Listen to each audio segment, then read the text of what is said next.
السلام عليكم ورحمة الله وبركاته. حامدا ونصلي أما بعد. அளவற்ற அருளாளனும் நிகரற்ற அன்புடையனுமாகிய அல்லாஹுவின் திருப்பெயரால் துவங்குகின்றேன். எனது அருமை இஸ்லாமிய சொந்தங்களே, நம்ம போன வாரத்தில் தாவா வேலையை செய்வதற்காக வேண்டி அல்லாஹ் சொன்ன சில நியதிகள் சூரே முத்தஸிர், சூரே முஸம்மில் சொல்லக்கூடிய 3 கட்டளைகள் அப்படின்னு சொல்லிட்டு பார்த்தோம். அதில் முதல் கட்டளை என்ன? தஹஜ்ஜுத் தொழுவது, 2வது குர்ஆனுடைய நெருக்கத்தை பெறுவது, 3வது அல்லாஹுடைய திக்ரில் நாம் எப்போவுமே இருப்பது. இந்த 3 விஷயத்தை நம்ம பார்த்துக்கிட்டு இருந்தோம். ரசூல் ஸல்லல்லாஹு அலைஹி வஸல்லம் அவர்கள் இதற்கு பின்னாடி தன்னுடைய தாவா வேலையை, தன்னுடைய இறை செய்தியை பிறருக்கு எத்தி வைக்கும் வேலையை எப்படி தொடங்கினார்கள் அப்படின்ற ஒரு பக்கத்தை தான் நம்ம இன்னைக்கு பார்க்கணும். இந்த விஷயத்தில் நம்ம பார்த்தோம் அப்படின்னு சொன்னால், ரசூல் ஸல்லல்லாஹு அலைஹி வஸல்லம் நபியானதற்கு பின்னாடி நபியுடைய முஹம்மது ஸல்லல்லாஹு அலைஹி வஸல்லம் வாழ்க்கையை நம்ம 2ஆக பிரிக்கலாம். முதல் கட்டம் என்ன? மக்காவுடைய வாழ்க்கை, அதாவது மக்காவில் உள்ள அந்த 13 ஆண்டு காலங்களுடைய வாழ்க்கை. 2வது ஒரு பகுதி மதீனாவுடைய வாழ்க்கை, அதாவது மதீனாவுக்கு சென்ற பின்னாடி 10 ஆண்டுகள்.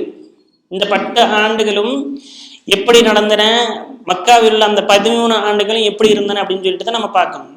முதலாக நம்ம மக்காவுடைய வாழ்க்கையை எடுத்துக்கிட்டோம் அப்படின்னு சொன்னால், இதுலேயும் தன்னுடைய தாவா வேலையை செய்வதற்காக ரசூல் ஸல்லல்லாஹு அலைஹி வஸல்லம் என்ன பண்ணாங்க? 3 விதமான பகுதிகளை பிரித்தெடுத்தாங்க. முதல்ல என்னது? ரசூல் ஸல்லல்லாஹு அலைஹி வஸல்லம் அவர்கள் எல்லாருக்கும் அமைதியாக, அதாவது பகிரங்கமாக இல்லாம ஒளிவு மறைவாக, யாருக்கும் தெரியாத வண்ணமாக தாவா வேலையை செய்தார்கள். ஆரம்ப கட்டத்தில் இது 3 வருட காலம் நடந்துச்சு. இப்படியே அல்லாஹ் சுப்ஹானஹு வ தஆலா யா அய்யுஹல் முத்தஸிர் கும் ஃபஅன்திர் அப்படின்னு சொன்ன பின்னாடி, அதாவது நீங்க பிற மக்களுக்கு இதை எத்தி வைங்க அப்படின்னு சொன்ன பின்னாடி 3 வருஷ காலம் ரசூல் ஸல்லல்லாஹு அலைஹி வஸல்லம் அவர்கள் என்ன பண்ணாங்க? சிர்ரி தஅவத், அதாவது ஒளிவு மறைவாக தன்னுடைய ஈமானை வெளிப்படுத்தாத வண்ணமாக ரசூல் ஸல்லல்லாஹு அலைஹி வஸல்லம் என்ன பண்ணாங்க? தாவா வேலையை செய்தார்கள். இது முதல் கட்டம். 2வது ஒரு கட்டம் என்ன? ரசூல் ஸல்லல்லாஹு அலைஹி வஸல்லம் அந்த 3 வருடங்களுக்கு பிறகு, அந்த 3 வருஷம் ஆன பின்னாடி ரசூல் ஸல்லல்லாஹு அலைஹி வஸல்லம் என்ன பண்ணாங்க? பகிரங்கமாக தன்னுடைய அந்த இறை செய்தியை பிறருக்கு எத்தி வைக்கும் வேலையை பகிரங்கமாக தொடங்கினாங்க. இது 2வது ஒரு கட்டம். 3வது ஒரு பகுதி என்னது? ரசூல் ஸல்லல்லாஹு அலைஹி வஸல்லம் அந்த மக்கா நகரத்துக்குள்ள இல்லாமல் வெளிநாடுகள்லையும், அதாவது நம்ம பார்த்தோம்னு சொன்னா, உதாரணத்துக்கு தாயிஃப் நகரத்துக்கு போய் சென்று அந்த மக்களுக்கு தாவா வேலை செய்யக்கூடிய அந்த வேலையும் என்ன பண்ணாங்க. இப்படி அடுக்கடுக்காக ரசூல் ஸல்லல்லாஹு அலைஹி வஸல்லம் என்ன பண்ணாங்க? இந்த தாவா வேலைகளை செய்து வந்தாங்க. இதனுடைய முதல் கட்டம் நம்ம பார்த்தோம் அப்படின்னு சொன்னா, ரசூல் ஸல்லல்லாஹு அலைஹி வஸல்லம் வெளிப்படுத்தாமல் ஒளிவு மறைவாக சிர்ரி தாவத் அப்படின்னு சொல்லக்கூடிய இந்த தாவாவை ரசூல் ஸல்லல்லாஹு அலைஹி வஸல்லம் என்ன பண்ணாங்க? ஒவ்வொரு நபர்கிட்டையும் போய் என்ன பண்ணாங்க? இந்த தாவத் என்பது அல்லாஹ்வுடைய இறை செய்தியை கொண்டு போய் சேர்த்தாங்க. இதுல தான் என்னாச்சு? முதல்ல அபூபக்கர் சித்திக் ரலியல்லாஹு அன்ஹு, இவங்க ஆண்கள்ல முதலாக இஸ்லாத்தை ஏற்றவர்கள். சிறிய குழந்தைகளில் அலி பின் அபி தாலிப் ரலியல்லாஹு அன்ஹு, அதே மாதிரி அடிமைகளில் ஸைத் பின் ஹாரிஸ் ரலியல்லாஹு அன்ஹு, அதே மாதிரி பெண்களில் யாரு? ஹதீஜா பின்த் ஹுவைலித் ரலியல்லாஹு அன்ஹா.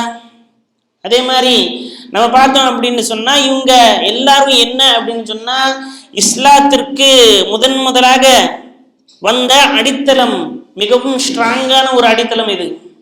இவங்க எல்லாரும் பார்த்தீங்க அப்படின்னு சொன்னா ரொம்பவும் ஸ்ட்ராங்கான ஒரு நபர்கள். அபூபக்கர் சித்திக் ரலியல்லாஹு அன்ஹு யாரு? ரசூலுல்லாஹ்வுடைய நண்பர், உயிர் நண்பர். அலி பின் அபி தாலிப் ரலியல்லாஹு அன்ஹு, அவங்க யாரு? தன்னுடைய சித்தப்பாவான அபூ தாலிப் அவர்களுடைய மகன். மற்றும் ஸைத் பின் ஹாரிஸ் அவங்களுடைய அடிமை. அதே மாதிரி ஹதீஜா பின்த் ஹுவைலித் யாரு? அவங்களுடைய மனைவி ரலியல்லாஹு அன்ஹா. இவர்களை முன்னாடி நிறுத்தினாங்க, முன்னாடி சஃப்ல நிறுத்தினாங்க. முதல்ல இவங்க தான் இஸ்லாத்தை ஏத்துக்கிட்டாங்க அப்படின்னு சொல்லிட்டு நம்ம படிக்கலாம். இப்போ நம்ம பார்த்தோம் அப்படின்னு சொன்னா இவங்க எல்லாரும் யாரும் அப்படி யாருன்னு பார்த்தோம், அவங்க வீட்டில் உள்ள நபர்கள், அதாவது அவங்களுக்கு மிகவும் நெருங்கிய நபர்கள். எந்த அளவுக்கு அப்படின்னு சொன்னா இவங்க கேட்டாங்க அப்படின்னு சொன்னா அவங்களுடைய உயிரையும் கொடுக்கக்கூடிய ஒரு நிலையில தான் அவங்களுடைய மனப்பான்மை என்பது இருந்துச்சு. அந்த அளவுக்கு நெருங்கிய நண்பர்கள், தோழர்கள், அல்லது அடிமை, இல்லைன்னா சித்தப்பா மகன், அல்லது இல்லைன்னா ஒரு சொந்த மனைவி. இப்படி இவர்கள் தான் முதல்ல இஸ்லாத்தை கொண்டு வந்தாங்க. நம்ம இதுல ஒரு சின்ன லாஜிக் நம்ம பார்த்தோம் அப்படின்னு சொன்னா, இவர்கள்லாம் வீட்டுக்குள்ள ரசூலுல்லாஹ்வுடைய அந்தரங்களை கூட அறியும் அளவிற்கு அவங்களுடைய நிலைமை என்பது இருந்தது. நம்ம முன்னாடியே பார்த்தது போல வெளியில் உள்ள நபர்களுக்கு ரசூலுல்லாஹ் ஒரு கண்ணியமானவராக தெரிந்தாலும் சரி, உள்ளாக்க உள்ளவங்களுக்கும், அதாவது ரசூலுல்லாஹ்வை மிகவும் கிட்ட நெருங்கிய நபர்களுக்கும் எப்படி தென்பட்டாங்க, மிகவும் கண்ணியம் உள்ளவராக ரசூல் ஸல்லல்லாஹு அலைஹி வஸல்லம் தென்பட்டார்கள். அதாவது நான் என்ன சொல்ல வர்றேன் அப்படின்னு சொன்னா, ஒரு சாதாரண மனிதன் தூரத்திலிருந்து பார்க்கும் போது நல்லவனாத்தான் தெரியலாம். ஆனால் அவனை கிட்ட நெருங்க நெருங்க நெருங்க நெருங்க அவனுடைய பலகீனங்கள் என்பது வெளிப்படும்.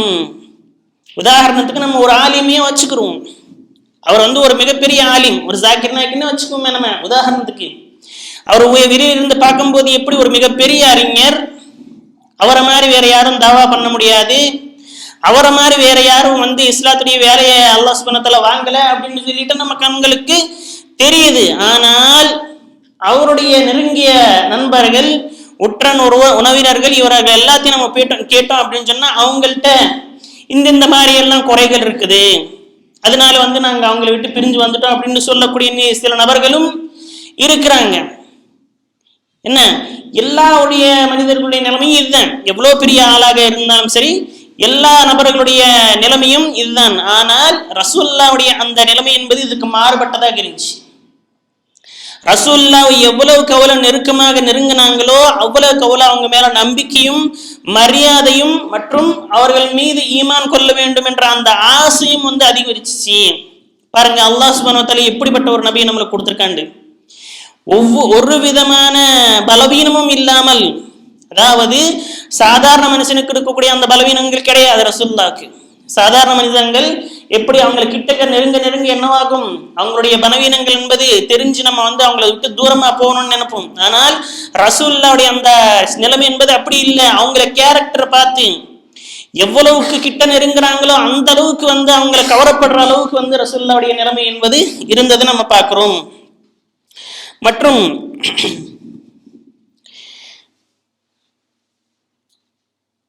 இது நம்ம பார்த்தோம் அப்படின்னு சொன்ன இதுல இன்னொரு பகுதி இருக்குது.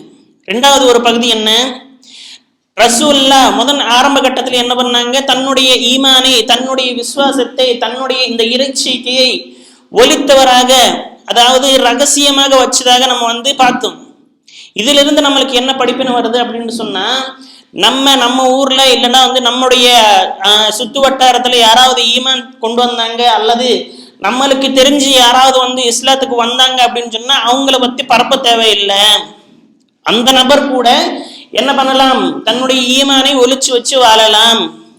இதுக்கு மாறாக நடந்துச்சு அப்படின்னு சொன்னா, அதாவது அவங்க தன்னுடைய ஈமானை வெளிப்படுத்திட்டாங்க அப்படின்னு சொன்னா என்ன நடக்கும் அப்படின்னு சொல்லிட்டு நம்மளுக்கு தெரியும். ஏன்னா பிலால் ரலியல்லாஹு தஆலா அவர்கள் ஷஹாதத்துடைய கலிமாவை சொன்ன உடனே மக்கத்து காஃபிர்கள்ட்ட போய் நான் ஈமான் கொண்டு வந்தேன் அப்படின்னு சொல்லிட்டு வெளிப்படுத்தினாலதான் என்ன ஆச்சு, அங்க கொடுமை என்பது நடந்துச்சு. இதே மாதிரி தான் தமிழ்நாட்டிலையும் ஒரு சம்பவம் நடந்துச்சு. நம்மளுக்கு எல்லாருக்கும் அந்த பேப்பர்ல படிச்சிருப்போம்.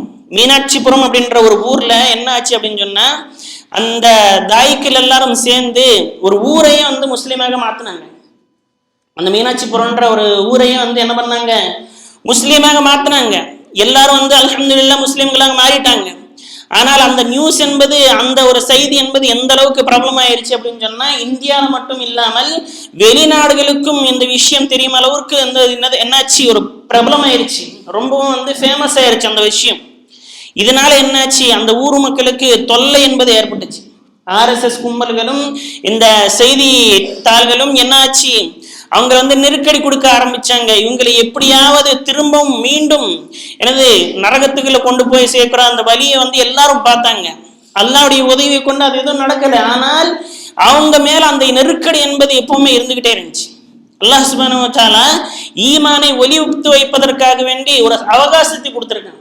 நம்ம இதுக்கு ஒரு உதாரணத்தை பார்க்கலாம். அப்படின்னு சொன்னா மூசா அலைஹிஸ்ஸலாத்துடைய காலத்தை பத்தி அல்லாஹ் சுப்ஹானஹு வ தஆலா சொல்றான். என்னது சூரா அல்-காஃபிர் ஆயத் நம்பர் 28ல அல்லாஹ் சுப்ஹானஹு வ தஆலா சொல்லும்போது என்ன சொல்றான்? வகால ரஜுலும் முஃமினும் மின் ஆலி ஃபிர்அவுன யக்துமூன ஈமானா, அதாவது ஃபிர்அவுனுடைய அந்த குடும்பத்தினரிலிருந்து ஒரு நபர் ஈமான் கொண்டு வந்தார். அவர் அவருடைய ஈமானை ஒளித்து வைத்திருந்தார். ஒருத்தர் வந்து என்ன பண்ணாப்ல, ஈமானோ இருந்தார், அல்லாஹுடைய அந்த ஈமான் மீது அவருடைய உள்ளத்தில் இருந்துச்சு, ஆனால் அதை அவர் மறைத்து வைத்திருந்தார். மற்றும் என்ன சொன்னாங்க, அந்த இடத்துல அல்லாஹ் ஒருவனே அப்படின்னு சொன்னதுக்காக வேண்டி நீங்க மூசா அலைஹிஸ்ஸலாத்தை கொன்றுவீங்களா?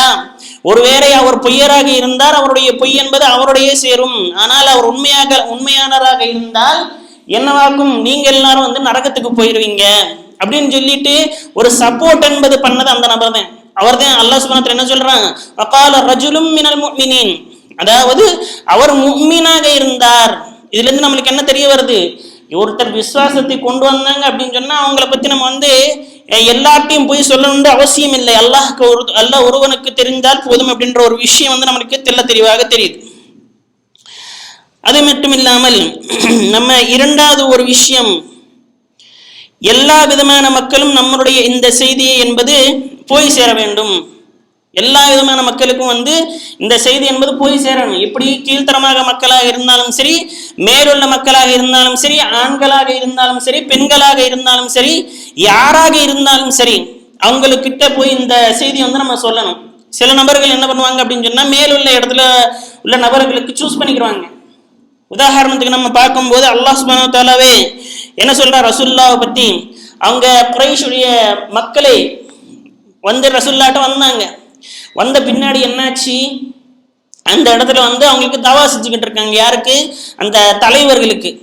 அந்த இடத்துல வந்து என்ன ஆகுது, உம்மே மக்தூம் ரலியல்லாஹு அன்ஹா அவர்கள் வர்றாங்க. அதாவது அவர் வந்து கண் தெரியாத ஒரு நபர், அவர் வந்து வர்றாங்க. வந்துட்டு என்ன பண்றாங்க, ரசூலுல்லாஹ்ட்ட ஏதோ டவுட் கேட்கணும்னு நினைக்கிறாங்க. நினைச்சப்போ ரசூல் ஸல்லல்லாஹு அலைஹி வஸல்லம் சிறிதளவு அவங்க மேல வந்து கவனக்குறைவாக இருந்துடுறாங்க, சின்ன அளவு தான். உடனே வந்து வானத்திலிருந்து வஹி இறங்குது. என்னண்டு? அபஸ வ தவல்ல அன் ஜாஅஹுல் அஅமா வ மா யுத்ரீக லஅல்லஹு யஸக்கா அவ் யذكر ஃபதன்ஃபஅஹு الذிக்ரா. என்னது? அவங்க உங்ககிட்ட இருந்து யாருக்கு நீங்க தாவா செஞ்சு எவ்வளவோ ஆசைப்படுறீங்களோ அவங்க இஸ்லாத்துக்கு வந்துடணும் அப்படின்னு சொல்லிட்டு நீங்க எவ்வளவுதான் சொன்னாலும் அவங்க செவிமடுத்து கேட்க போறதில்லை, அவங்க இஸ்லாத்துக்கும் வர போறதில்லை. அப்படிப்பட்ட ஒரு நபர்களுக்கு பின்னாடி நீங்க ஓடிக்கிட்டு இருக்கீங்களே, உங்களையே நாடி உங்களை தேடி நீங்கன்னா விருப்பம் இருக்கிற ஒரு நபர் வந்து உங்களை தேடி வர்றாங்களே, அவங்கள நீங்க வந்து என்ன பண்றீங்க, முகத்தை சுழிச்சுக்கிறீங்களே, இது வந்து நீங்க தவறான செயல் செய்யறீங்க அப்படின்னு சொல்லிட்டு அல்லாஹ்விடம் இருந்து என்ன பண்ணுது, அந்த செய்தி என்பது, அந்த வஹி என்பது இறங்குறத நம்ம பார்க்கிறோம். அதாவது எவ்வளவு சிறிய நபராக இருந்தாலும் சரி, எப்படிப்பட்ட ஒரு நபராக இருந்தாலும் சரி, அந்த நபருக்கும் போய் இந்த செய்தி என்பது சேர வேண்டும். நம்ம இந்த இஸ்லாம் என்பது எந்த அளவுக்கு உயர்தரமான ஒரு மனப்பான்மைன்னு பாருங்க. பிலால் ரலியல்லாஹு தஆலா அவர்கள் சொல்றாங்க, என்னண்டு, ஒருவேளை இந்த ஹிதாயத் என்பது மனிதனுடைய கையில மட்டும் இருந்துச்சு அப்படின்னு சொன்னால் எனக்கு எப்பவுமே வந்து ஹிதாயத்துக்கு எடுத்திருக்காது. அல்லாஹ்வுடைய மார்க்கம் என்பது ஒரு மனிதனுடைய கையில அல்லாஹ் சுப்ஹானஹு வ தஆலா கொடுத்தான் அப்படின்னு சொன்னா எனக்கு கிடைச்சிருக்காது. எப்பவுமே அல்லாஹ்வுடைய கையில இருக்கிறதுனாலதான் எனக்கும் வந்து இந்த இஸ்லாம் என்பது என்ன பண்ணுச்சு, வந்து சேர்ந்துச்சு. அல்லாஹ்வுடைய அந்த கையில வந்து எப்படி இருக்குன்னு பாருங்க. என்று ரசூலுல்லாஹ்வுடைய சின்ன தந்தையான அபூ தாலிபுக்கு கிடைக்காத ஒரு இஸ்லாம், ஒரு ஹிதாயத் பிலால் ரலியல்லாஹு தஆலா அவர்களுக்கு கிடைக்குது. எப்படி? எல்லாருடைய பார்வையிலும் மிகவும் கீழ்த்தரமான நடத்தப்படக்கூடிய ஒரு நபர், ஹப்ஷியுடைய ஒரு நபர், கருப்பு இனம் சேர்ந்தவர், அவருக்கு ஹிதாயத் கிடைக்குது. சொர்க்கத்துல முதலாக அவங்க போறாங்க. ஆனால் அவங்களுடைய சித்தப்பா உயர்ந்தரமான கோத்திரத்தை சேர்ந்தவங்க, அவங்களுக்கு வந்து ஹிதாயத்ன்றது கிடைக்கிறது இல்லை. அதனால்தான் இந்த ஹிதாயத் என்பது அல்லாஹ்வுடைய அந்த நேர்வழி என்பது அல்லாஹ் சுப்ஹானஹு வ தஆலா தன்னுடைய கையில தான் வச்சிருக்கான். யாருக்கு கொடுக்கணும், யாருக்கு கொடுக்க கூடாது, அல்லாஹ் சுப்ஹானஹு வ தஆலா மிரட்டும் வண்ணமாக ரசூலுல்லாஹ் சொல்லுவான், என்னண்டு, உங்களுடைய வேலை வெறும் சொல்றது மட்டும்தான். அந்த நேரத்துல அந்த வார்த்தைகளை கேட்டோம் அப்படின்னு சொன்னா நம்மளுடைய உடம்பெல்லாம் பூரிச்சு போயும் அளவுக்கு ரசூல்லா அபு தாலிப் அவர்களிடம் உட்கார்ந்து சொல்லிக்கிட்டு இருக்காங்க, நீ இங்க காதலையாவது அந்த கலிமாவை நீங்க ஓதிருங்க, நான் அல்லாஹ்ட்ட சிபாரிசு செஞ்சுக்கிறேன் அப்படின்னு சொல்லிட்டு. ஆனால் அல்லாஹ் சுப்ஹானஹு வ தஆலா அவரை மறக்கெடுத்து விட்டு என்னண்டு ஒரு மிரட்டும் வண்ணமாக, இந்த ஹிதாயத் என்பது உங்களுடைய கையில் கிடையாது. மன் இஹ்ததா யஹ்ததி லிமன் யஷா, அதாவது அல்லாஹ் யாருக்கு நினைக்கிறானோ அவங்களுக்கு மட்டும்தான் ஹிதாயத்து கொடுப்பான். நீங்க நினைக்கிறவங்களுக்கு ஹிதாயத்ன்றது கிடைக்காது. அல்லாஹு அக்பர். அதே மாதிரி நம்ம பார்த்தோம் அப்படின்னு சொன்னா, அபூபக்கர் சித்திக் ரலியல்லாஹு தஆலா அவர்கள் இஸ்லாத்துக்கு வந்த பின்னாடி அவங்களுடைய வழியாக நிறைய பேர் இஸ்லாத்துக்கு வந்தாங்க. அவங்களுடைய வழியாக நிறைய பேர் இஸ்லாத்துக்கு வந்தாங்க. முதல்ல யார் வந்தாங்க? அவங்களோட உஸ்மான் கனி ரலியல்லாஹு அன்ஹு. அது பின்னாடி யார் வர்றாங்க? அப்துர் ரஹ்மான் பின் அவுஃப். அதே மாதிரி நம்ம பார்த்தோம் அப்படின்னு சொன்னா இன்னும் நிறைய பேர் என்ன பண்றாங்க? இஸ்லாத்துக்கு வர்றாங்க. இது மட்டும் இல்லாமல் இரண்டாவது ஒரு கட்டமாக அல்லாஹ் சுப்ஹானஹு வ தஆலா என்ன பண்றான்? இரண்டாவது ஒரு கட்டம் 3 வருடங்களுக்கு பின்னாடி என்னவாகுது? அல்லாஹ் சுப்ஹானஹு வ தஆலா கட்டளையிடுறான். என்னண்டு உங்களுடைய இந்த தாவா வேலையை, இறைச்செய்தி சொல்லும் வேலையை நீங்க பகிரங்கப்படுத்துங்க. இது எந்த ஆயத்தில் வருது? ஹஜ்ர் 98வது ஆயத்தில் வருது பாருங்க. ஃபஸ்தஅ பிமா துஅம்ருன வஅரித் அனில் முஷ்ரிகீன். நீங்கள் உங்களுக்கு கட்டளையிடப்பட்டதை மக்களுக்கு முழுமையாக பகிரங்கப்படுத்தி சொல்லுங்கள் மற்றும் முஷ்ரிக்கங்களிலிருந்து நீங்க விலகி நில்லுங்க அப்படின்னு சொல்லிட்டு அல்லாஹ் சுப்ஹானஹு வ தஆலா கட்டளையிடும் போது இங்கதான் ரசூல் ஸல்லல்லாஹு அலைஹி வஸல்லம் என்ன பண்றாங்க? தன்னுடைய ஒவ்வொரு கோத்திரத்து நபர்களாக கூப்பிட்டு சொல்றாங்க. ரசூலுல்லாஹ்வுடைய கோத்திரம் இது ஹாஷிம். ரசூலுல்லாஹ் என்ன சொல்றாங்க? ஏ பனு ஹாஷிம் அப்படின்னு சொல்லிட்டு ஒவ்வொரு நபராக கூப்பிட்டு சொல்றாங்க. என்னண்டு நீங்க உங்களை நரகத்திலிருந்து காப்பாத்திக்கங்க. யா பனு நஜ்ஜார், நீங்க உங்களுடைய என்னது உங்களை நீங்க என்ன பண்ணிக்கங்க? நரகத்திலிருந்து காப்பாத்திக்கங்க. அதே மாதிரி பனு அப்துல் முத்தலிப், நீங்க என்ன பண்ணுங்க? உங்களை நீங்க அல்லாஹ் மீது ஈமான் கொண்டு உங்களை நீங்கள் என்னது நரகத்திலிருந்து காப்பாற்றிக்கங்க. கடைசியில தன்னுடைய மகளான ஃபாத்திமா ரலியல்லாஹு தன்னுடைய பேரையும் எடுத்து என்ன பண்றாங்க?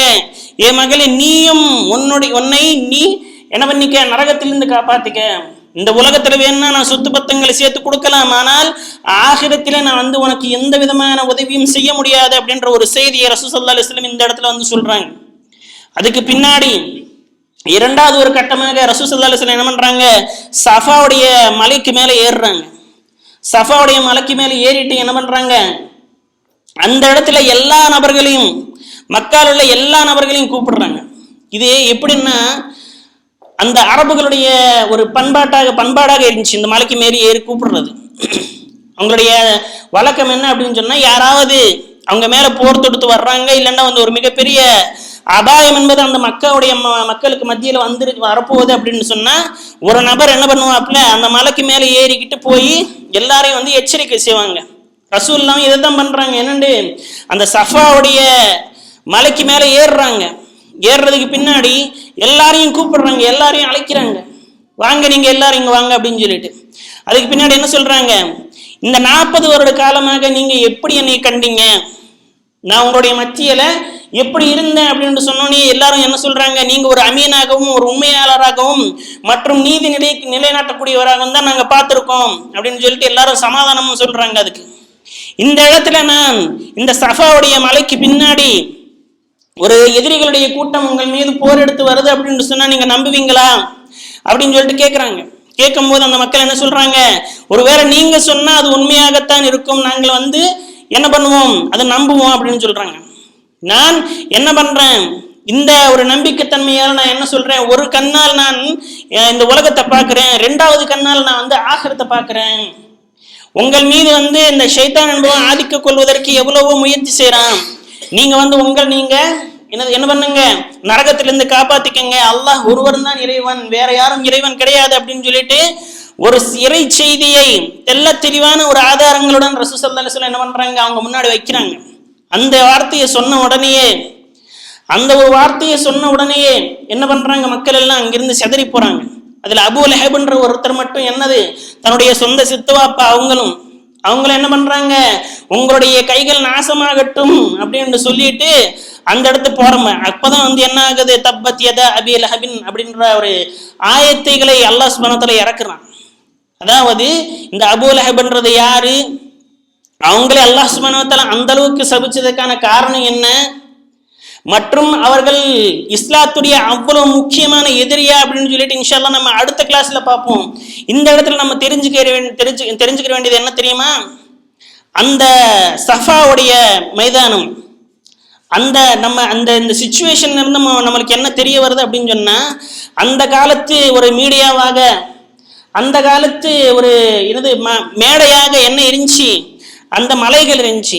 ஆனால் இன்றைக்கு நம்மளுடைய மேடை என்பது, நம்மளுடைய அந்த ஸ்டேஜ் என்பது என்ன அப்படின்னு தெரியுமா, நம்மளுடைய இந்த இன்டர்நெட்டும் மற்றும் ஃபேஸ்புக் மற்றும் யூடியூப் இவங்களெல்லாம் இருக்குல்ல, இதெல்லாம் வந்து நம்மளுக்கு மிகப்பெரிய ஒரு மேடையாக, இந்த மீடியாக்கள் என்பது சொல்வதால் தான் உண்மையாக நம்புறாங்க மக்கள்லாம்.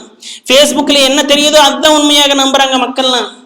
ஏன்னா இன்னைக்கு உள்ள இளைஞர்கள் என்ன பண்றாங்க, இன்னைக்கு உள்ள இளைஞர்கள் காதியானியத் மற்றும் ஹவாரிஜுகள் மற்றும் என்ன ஷியாக்கள், இவர்கள் எல்லாருடைய அகீதாவையும் படித்து அவர்களே ஒரு ஆலிமாக அவர்களே நினைத்து கொள்றாங்க.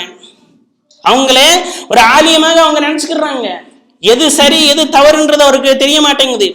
ரசூலுல்லாஹ்வுடைய வாழ்க்கை வரலாறு என்ன, ரசூலுல்லா இந்த சிச்சுவேஷன்ல என்ன பண்ணாங்க, குர்ஆன் வந்து இதுக்கு என்ன சொல்லுது அப்படின்னு சொல்லிட்டு தெரிய மாட்டேங்குது உண்மையான சம்பவம் என்பது.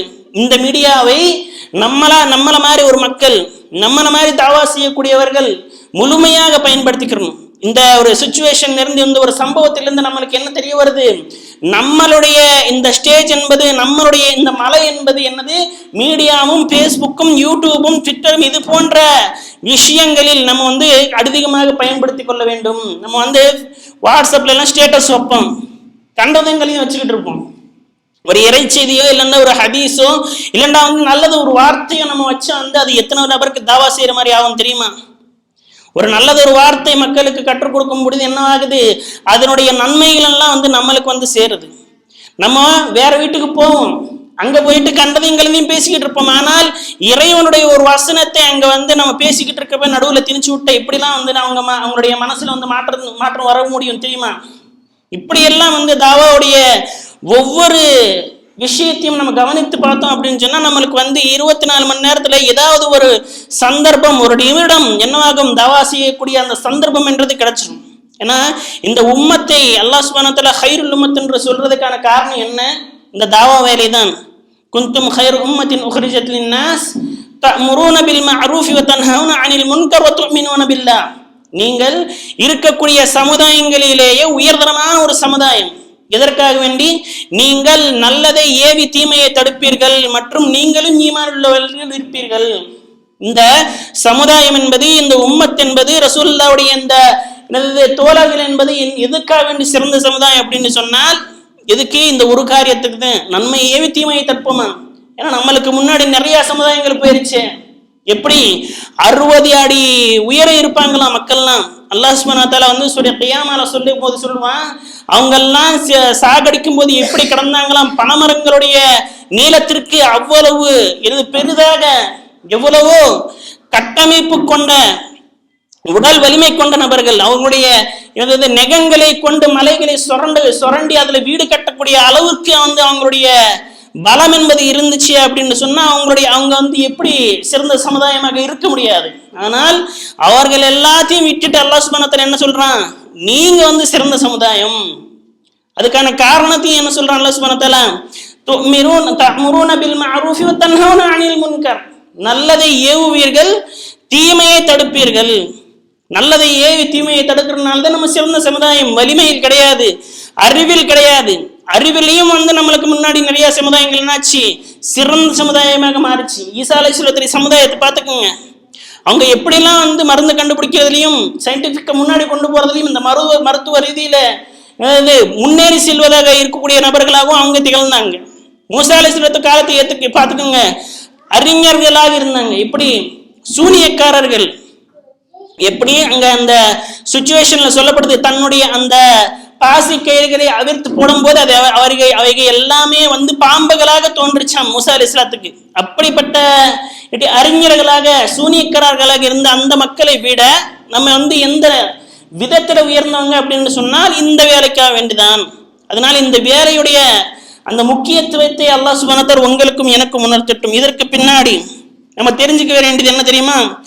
நம்ம அடுத்த வாரம் இன்ஷா அல்லாஹ் அபூ லஹப்ன்றது யாரு, அவனுடைய பின்னணி என்ன, அல்லாஹ் சுப்ஹானஹு வ தஆலா இப்படி சொன்னதற்கான காரணம் என்ன, அவனுடைய 2 கைகளும் ஏன் அழிய வேண்டும், அதுவும் இல்லாமல் அவனுடைய மனைவி பற்றி சொல்லும் போது அந்த பெண்மணி குச்சிகளை ஏறிக்கொண்டு திரிந்தால் அப்படின்னு சொல்லப்பட்டுச்சுல, அது ஏன் அப்படின்னு சொல்லிட்டு இன்ஷா அல்லாஹ் வரக்கூடிய